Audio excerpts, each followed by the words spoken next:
2 years ago, SFU men's golfer Aidan Goodfellow could barely swing a club.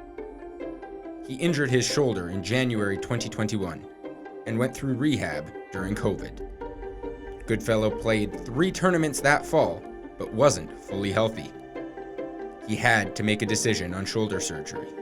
And around the same time, Goodfellow suffered a second career-threatening injury. Yeah, I mean, from a physical sense, it was just, I had a torn Achilles tendon, fully torn, and torn labrum in my shoulder.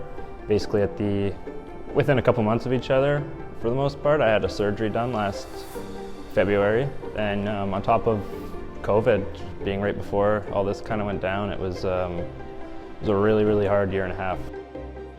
Aidan contemplated his future in the sport. I started golfing when I was 10 years old, and I've wanted to be a professional golfer ever since. This was probably the first time I ever questioned that. I was playing with my injury for about a year, fighting through it, taping it up with KT tape every single day. I had just a rash light up on my shoulder from the skin being ripped off, and I just kind of said, I can't do this anymore. If the surgery doesn't work, I'm done. And I'm extremely grateful that things turned out the way they did.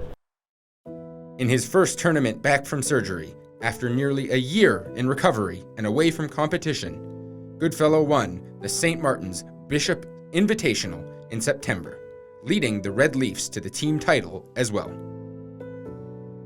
First tournament I've ever won in college, so that was obviously a huge moment for me. To ever think that I would get at that point again in my college career, let alone in any setting, is pretty remarkable for me to wrap my head around. Especially thinking about the low points of where I was at, just 7-8 months prior. I hadn't played a tournament from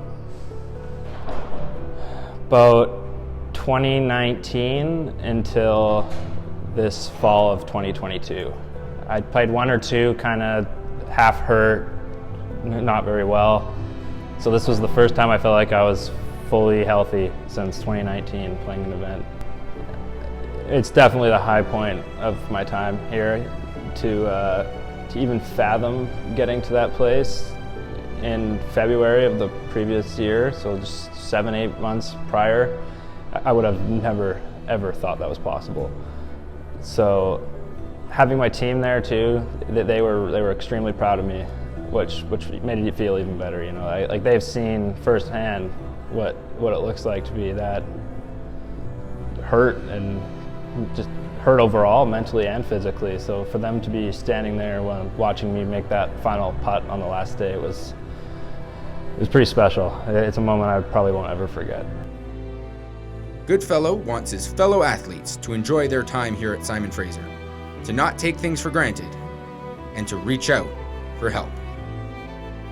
I think get to some pretty dark places, I'd say. So I definitely reached out for help with, mental health professionals around our program, and it was easy to tell them how I was feeling right away, because I hadn't talked to anybody about it. I kind of kept things to myself. So they helped me kind of perceive my situation in a much healthier way.